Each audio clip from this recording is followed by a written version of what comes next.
بسم الله الرحمن الرحيم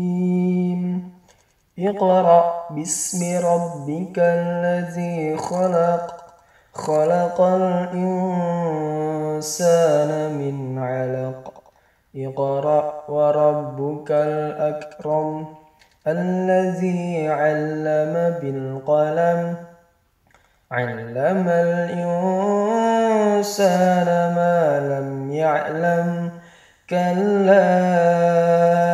إن الإنسان ليطغى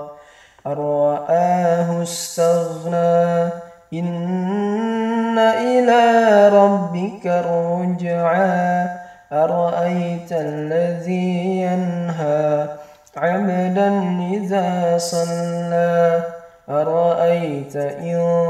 كان على الهدى أو أمر بالتقوى أرأيت إن كذب وتولى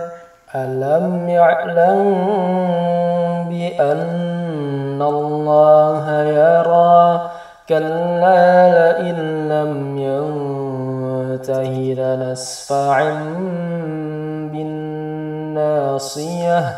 ناصية